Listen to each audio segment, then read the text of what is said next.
Bonjour, j'espère que vous allez bien. Tout d'abord, je vous souhaite une excellente année 2023, remplie d'amour, de joie, de positivité et de succès à tous les niveaux. Aujourd'hui, nous allons voir ensemble les impacts que provoqueront la montée en puissance des monnaies digitales de banque centrale au niveau politique et public, mais également au niveau des institutions et des banques. Nous verrons comment nous y préparer, quels réseaux seront susceptibles d'être principalement utilisés et quels investissements pourraient être judicieux pour faire face au grand reset, faire face au virage stratosphérique que prend le monde au niveau de la digitalisation. Mais avant cela, je vous invite à vous abonner pour ne rien rater des prochaines actus. Très souvent surnommée CBDC en anglais, Central Bank Digital Currency, une monnaie numérique de banque centrale, également appelée monnaie fiduciaire numérique, est une nouvelle forme de monnaie fiduciaire digitale développée, émise, gérée et contrôlée par les banques centrales d'un pays ou d'une zone monétaire. Comme les monnaies fiduciaires, les monnaies numériques des banques centrales seront utilisées pour effectuer rapidement des transactions sécurisées.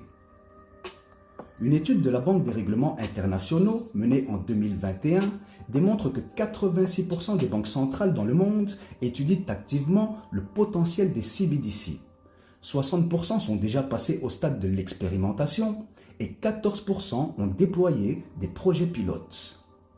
Le cabinet d'audit PricewaterhouseCoopers révèle en outre que depuis 2014, plus de 60 banques centrales ont exploré les différentes formes de monnaie digitale. Les monnaies numériques des banques centrales présentent toutes les caractéristiques des monnaies fiduciaires à l'exception de l'aspect matériel. Elles sont considérées comme une représentation digitale de la monnaie physique émise par une banque.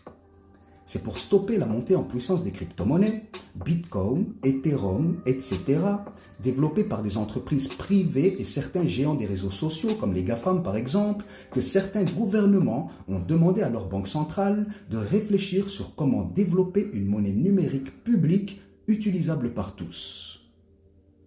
Apparu en 2009 avec le célèbre Bitcoin, les crypto-monnaies, qui reposent sur une technologie dite de la blockchain, sont des devises numériques entièrement virtuelles utilisées pour des transactions sur le net.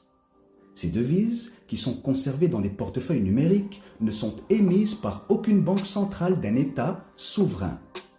Elles constituent donc une réelle menace pour la souveraineté et la stabilité financière des pays parce que leur masse monétaire est régulée pour la plupart par un mécanisme informatique détenu par des entreprises privées. La CBDC, qui sera entièrement sous le contrôle des banques centrales, ne vise pas à remplacer la monnaie fiduciaire, mais à répondre aux enjeux de souveraineté et de stabilité financière soulevés par les crypto-monnaies. Au-delà des fonctions traditionnelles reconnues à une monnaie, un moyen de paiement, une réserve de valeur et une unité de compte, les monnaies digitales des banques centrales visent aussi la réduction des coûts d'intermédiation et le renforcement de la sécurité des échanges, le remplacement des espèces en développant une société sans cash. Elles visent à lutter contre le blanchiment d'argent et la corruption et à conserver la souveraineté des nations face aux crypto-monnaies privées.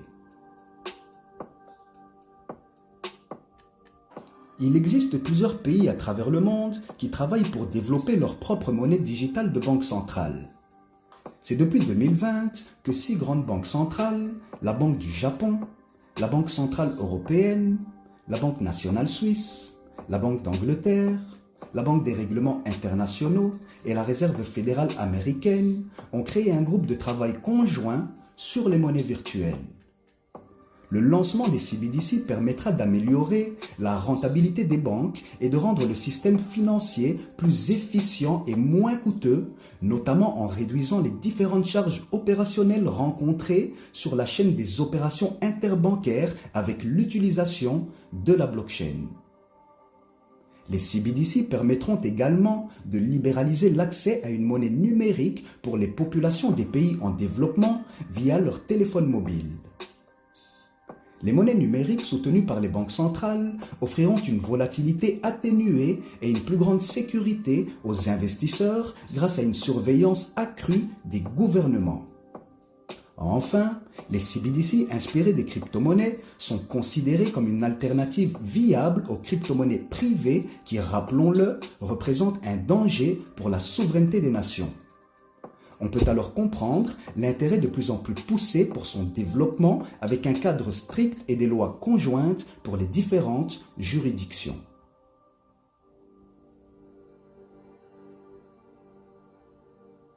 Christine Lagarde, l'ex-directrice du Fonds monétaire international, estime que les CBDC peuvent favoriser l'inclusion financière, protéger les consommateurs et prévenir la fraude. Je pense que nous devrions envisager la possibilité d'émettre une monnaie numérique, avait proposé Mme Lagarde il y a 4 ans lors d'une conférence à Singapour. L'État pourrait avoir un rôle à jouer dans l'économie numérique. Les avantages sont clairs. Vos paiements seront immédiats, sûrs, peu coûteux et probablement semi-anonymes. Et les banques centrales garderont la main sur tous les paiements. Agustin Carstens, le directeur général de la Banque des règlements internationaux, est du même avis que Mme Lagarde.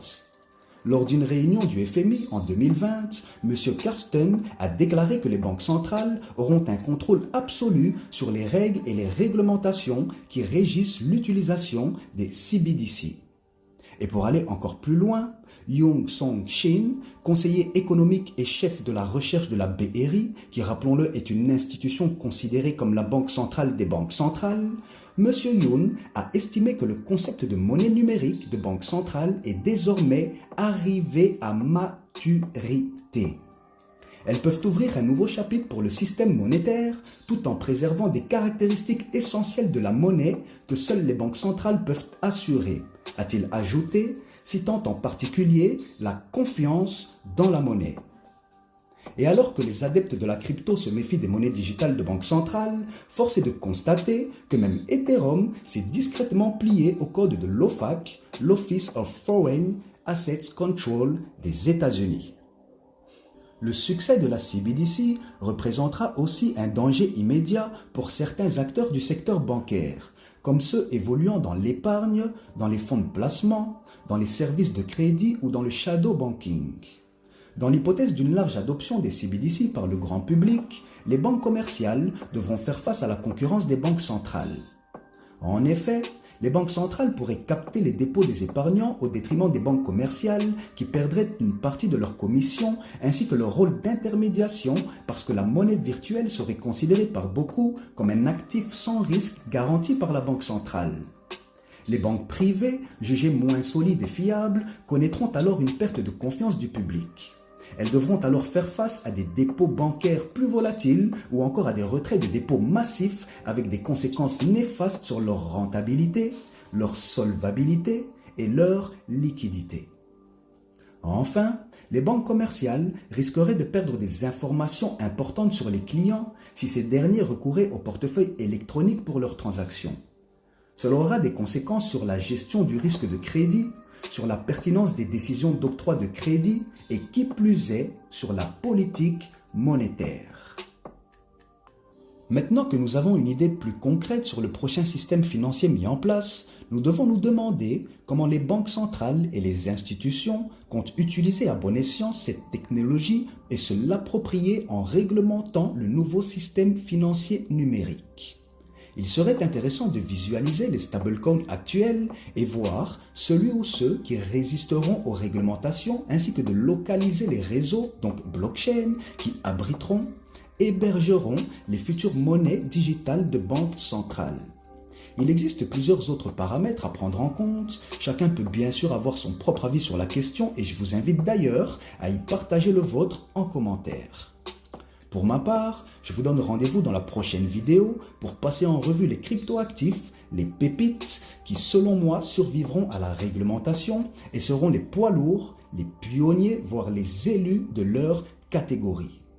J'espère vous avoir éclairé un peu plus sur ces fameuses CBDC, leur technologie, leur utilité, la confiance des politiques et des personnalités clés de la finance sur leur développement et les conséquences qu'elles engendreront au niveau bancaire et institutionnel. Comme toujours, je me dois de vous rappeler que je ne suis en aucun cas un conseiller financier, mais juste un passionné qui fait des recherches et les partage dans un but informatif et pour la réussite de tous. En tout cas, j'espère que le contenu vous a plu et si c'est le cas, mettez un like, c'est gratuit. À bientôt.